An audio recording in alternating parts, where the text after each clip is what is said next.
তুমি কি একজন এইচএসসি 2026 সালের শিক্ষার্থী এবং রিভিশন দেওয়া নিয়ে প্যারা খাচ্ছ? তাহলে এই ভিডিওটা তোমার জন্য। কারণ আমরা 30 দিনের মধ্যে একটা রিভিশন চ্যালেঞ্জ নিয়েছি, আর সেই রিভিশন চ্যালেঞ্জের আমরা ডে 6-এ চলে আসছি, ঠিক আছে?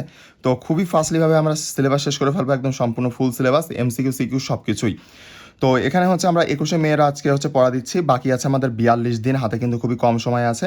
তো ফাস্টলিভাবে রিভিশন দাও, নয়তো কিন্তু পরে যে বিপদে পড়ে যাবা। ওকে, তো ইংলিশ ফার্স্ট পেপারে আমরা আজকে কী পড়া দিয়েছি? 8 নম্বর প্রশ্ন। 8 নম্বর প্রশ্ন কী আছে আমরা একটু দেখি। তো 8 নম্বর প্রশ্ন, যদি আমি ওয়েবসাইটে চলে আসি, তোমাদের স্টাডি ট্র্যাকার ওয়েবসাইটে আসলে আমরা যদি ইংলিশে ক্লিক করি এবং ফার্স্ট পেপারে চলে আসি, তাহলে আমাদের 8 নম্বর, এখানে 6, 7, 8, এই যে কমপ্লিটিং স্টোরি, ঠিক আছে? কমপ্লিটিং স্টোরি মানে রিটেন পার্টের 2 নাম্বার হচ্ছে 8 নাম্বার। এখন এই কমপ্লিটিং স্টোরিটা তোমাদের আছে পড়া। তো কমপ্লিটিং স্টোরি কী করবা? সবগুলো কমপ্লিটিং স্টোরি তো আসলে ওইভাবে মুখস্থ করা সম্ভব না। তুমি যতটুকু মুখস্থ করতে পারবা হেডলাইন থেকে আর কয়েক লাইন মুখস্থ করে রাখবা, বাকিটা তোমাকে রিডিং করে রাখতে হবে। আমি তোমাদেরকে যে সাজেশন দিয়েছি, যে টপ 10 সাজেশন আছে, যে তোমাদের কলেজের যে টপ 10 সাজেশন, মানে বাংলাদেশে যে 97টা সব থেকে বড় বড় কলেজ আছে, সেই কলেজের যে সাজেশনটা দিয়েছি ওইটা ফলো করবা, ঠিক আছে? আর কলেজে আসছে এবং বোর্ডে আসছে এরকমগুলো আর একটু বেশি ফলো করার চেষ্টা করবা, ঠিক আছে? তো এইটার কি করতে হবে? এইটার তোমার জাস্ট বাংলা রিডিং পড়বা, কারণ স্টোরি মুখস্থ করে পারা যাবে না।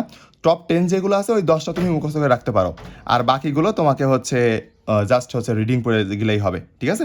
তো আজকে আমাদের পড়া থাকলো এটা। তারপরে যদি আমরা দেখি যে আমাদের ইংলিশ দ্বিতীয় পত্রে আমরা কি পড়া দিয়েছি?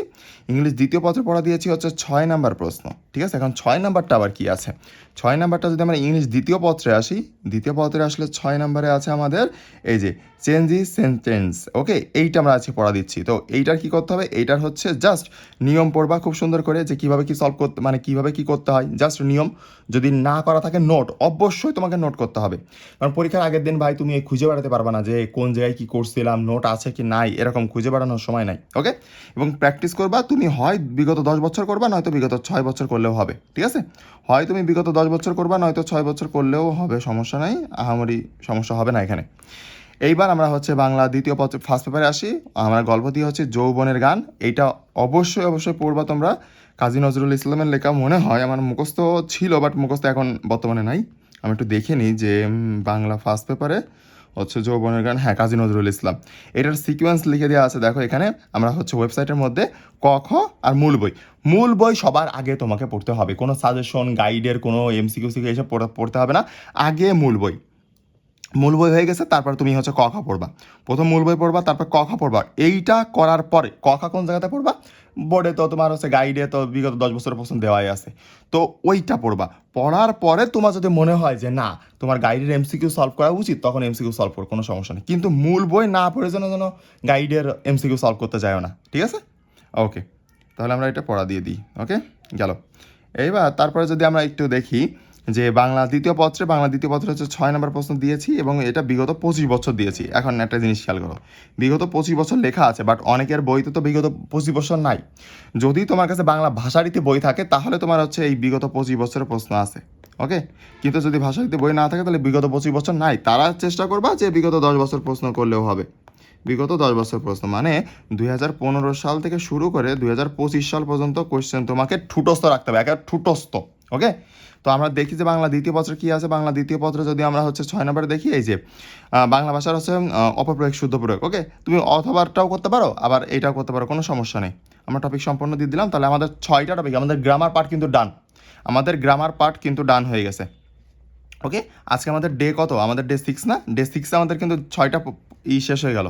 তাহলে আমাদের আর বাকিগুলো আর 6 দিনে বাংলা দ্বিতীয় পত্র শেষ হয়ে যাবে, ঠিক আছে? এত প্যারা নেওয়ার কিছু নাই ভাই, একদম দেখতে দেখতে তোমার চোখের সামনে সিলেবাস শেষ হবে। ওকে, তো দেখো, এটা অবশ্যই পড়ে নিবা, এবং ঠাডা মুখস্থ ভাই। আমি বারবার বলতেছি, বাংলা দ্বিতীয় পত্রে তুমি যদি A+ পাইতে চাও, এটা খুবই সহজ বোর্ড প্রশ্ন। তুমি যদি ঠাডা মুখস্থ করে দাও, হুবহু কমন পাবা, একেবারে হুবহু, কোনো চেঞ্জ করবে না, ঠিক আছে? একেবারে হুবহু তোমাকে দিয়ে দিবে।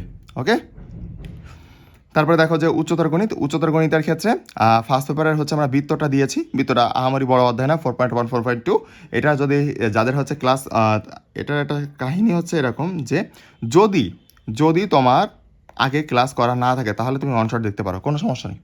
আগে ক্লাস করা না থাকলে তুমি অনশট দেখতে পারো, আর যদি আগে ক্লাস করা থাকে, তাহলে ওই ক্লাসের যে নোটটা করছিলে না, ওই নোটটা 7 বার করে প্র্যাকটিস করবা। অনেকেরই মনে হতে পারে ভাই আপনি 7 বার বলতেছেন, বাট আমি এখানে 7 বার কোনোভাবে কন্টিনিউ করতে পারছি না, 7 বার আমার সেই সময় নাই। ভাই এইটা হচ্ছে ফাও কথা যে সময় নাই।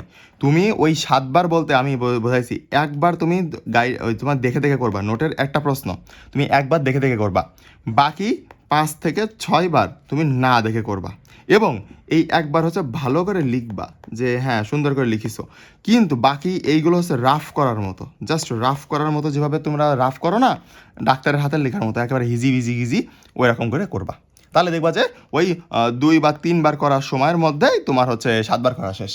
বুঝতে পারছো? হ্যাঁ আমি জানি যে তোমার কত মন চাবে না, আমারও মন চাইতো না, বাট হচ্ছে না করলে আসলে সমাধান পাবা না। ওই পরীক্ষার হলে যে ক্যালকুলেশন ভুলে গেলে তখন আমার কথা মনে পড়বে যে ভাই বলছিল ওই সময় যদি 7 বার করে প্র্যাকটিস করতাম তাহলে এই সময় এরকম অবস্থা হতো না। তো যাই হোক, ট্রাই করো। আর হচ্ছে পদার্থবিজ্ঞান, আরেকটা কথা, যে তোমার কোন কোন সাবজেক্টের সমস্যা আছে এইটা আমাকে একটু জানাই তো, তোমার মেন্টর হিসেবে আমার এটা জানা প্রয়োজন। কোন কোন সাবজেক্টের সমস্যা আছে এইটা, এবং কিসে কিসে সমস্যা হচ্ছে, বেসিক্যালি এমসিকিউ নাকি সিকিউ। যদি এমসিকিউতে হয় তাহলে আমি টপ 20 এমসিকিউ, মানে প্রত্যেকটা অধ্যায় থেকে, ঠিক আছে, প্রত্যেকটা অধ্যায় থেকে টপ তোমার হচ্ছে 20 বা 30 এমসিকিউ এরকম আমি হচ্ছে সাজেশন দিয়ে দিব তোমাদের এখনই। যদি এমসিকিউতে সমস্যা হয় অবশ্যই আমাকে কমেন্টে জানিও, ওকে? অবশ্যই অবশ্যই কমেন্টে জানিও, তোমরা কমেন্টে জানাও না, এই জন্যই লাস্টে তোমাদের গ্যাপ থেকে যায়। ওকে, তো ফিজিক্সে আমরা কী করতেছি, কাজ শক্তি ক্ষমতা, কাজ শক্তি ক্ষমতার কী নিয়েছি, কাজ শক্তি ক্ষমতার হচ্ছে ক খ গ ঘ। তুমি গ ঘ কী করবা, গ ঘ ওই যে তোমাদের টাইপভিত্তিক অ্যানালাইসিস শিট আছে না, ওইটা তোমরা ফলো করবা। তোমরা ওইটা কোথায় পাবা, এই ভিডিওর প্রথম কমেন্টে দেখবা যে হচ্ছে হোয়াটসঅ্যাপ গ্রুপের লিঙ্ক দেওয়া আছে, হোয়াটসঅ্যাপ গ্রুপে জয়েন করবা। যারা যারা হোয়াটসঅ্যাপ গ্রুপে জয়েন আছে তাদের জয়েন, নতুন করে জয়েন করার দরকার নাই, আর যারা জয়েন নাই তারা জয়েন করবা। এবং দেখবা যে টেলিগ্রাম চ্যানেলের লিঙ্ক দেওয়া আছে, ওই টেলিগ্রাম চ্যানেলে জয়েন করে ফেলবা, ওখানে দেখবা যে তোমার এই গ ঘ অ্যানালাইসিস শিট দেওয়া আছে, ঠিক আছে? আর তোমাদের ক খ অ্যানালাইসিস শিটের কাজ চলতেছে, তো কার কার প্রয়োজন কমেন্টে জানিও, ইনশাল্লাহ আমি দিয়ে দেওয়ার চেষ্টা করবো। যারা যারা কমেন্ট করবে শুধু তারাই পাবে, কিন্তু এটা মাথায় রাখবা। রসায়নের ক্ষেত্রে আমরা কী পড়া দিয়েছি, রসায়নের ক্ষেত্রে পড়া দিয়েছে হচ্ছে তড়িৎ রসায়ন। ওকে, একটু সহজ দিলাম কারণ এগুলো সবগুলো একটু কঠিন কঠিন, এইটা একটু সহজ দিলাম। তড়িৎ রসায়নের গ ঘ অ্যানালাইসিস যা যার প্রয়োজন আমাকে জানাবা, ইনশাল্লাহ আমি দিয়ে দেওয়ার চেষ্টা করবো, ক খটাও দিয়ে দিব। তো শুধু কমেন্টে জানাবা, ইনশাল্লাহ দিয়ে দিব। আর বাকি যে পিডিএফগুলো আছে সবগুলো কিন্তু টেলিগ্রাম চ্যানেলে সাজানো আছে, ওখানে পেয়ে যাবা। ওকে, এবং অবশ্যই পরের দিনের পড়া শুরু করার আগে কিন্তু আগের দিনে পড়ার রিভিশন দিতে হবে। অর্থাৎ আমরা আজকে কয় তারিখের পড়া দিলাম, আমরা 21 তারিখের পড়া দিলাম না, তো এখানে মাথায় রাখতে হবে যে তুমি 21 তারিখে যে পড়তে বসছো, 21 তারিখে পড়ার আগে গত যে পড়াটা আছে গত দিনের, এই যে গত দিনের পড়া, এই গত দিনের পড়াটা কিন্তু তোমাকে কমপ্লিট করতে হবে, মানে রিভিশন দিতে হবে। রিভিশন দিয়ে তারপরে তুমি পড়তে বসবা, রিভিশন না দিয়ে যেন কেউ পড়তে বসো না, যে তুমি আগের দিনের পড়াই কমপ্লিট করতে পারো না, তাহলে এখন কি করবা? ওকে, আচ্ছা আর একটা জিনিস জানাই তো, যে আমাদের আজকে হচ্ছে ডে 6, তো ডে 5-এর পড়াটা কার কার হয়েছে, ডে 5-এর পড়া তোমাদের কার কার সম্পন্ন হয়েছে অবশ্যই অবশ্যই কমেন্টে জানাবা, কারণ আমার জানা প্রয়োজন যে স্টুডেন্টরা তোমরা হচ্ছে, আমি পরিশ্রম করতেছি, এখন তোমরা যে পড়তেছো কিনা এটা অবশ্যই আমার জানতে হবে। তোমাদের অ্যাজ এ মেন্টর হিসেবে আমার এটা জানা অধিকার আছে তোমাদের, ঠিক আছে, তোমাদের কাছ থেকে। তো অবশ্যই অবশ্যই আমাকে কমেন্টে জানাবা।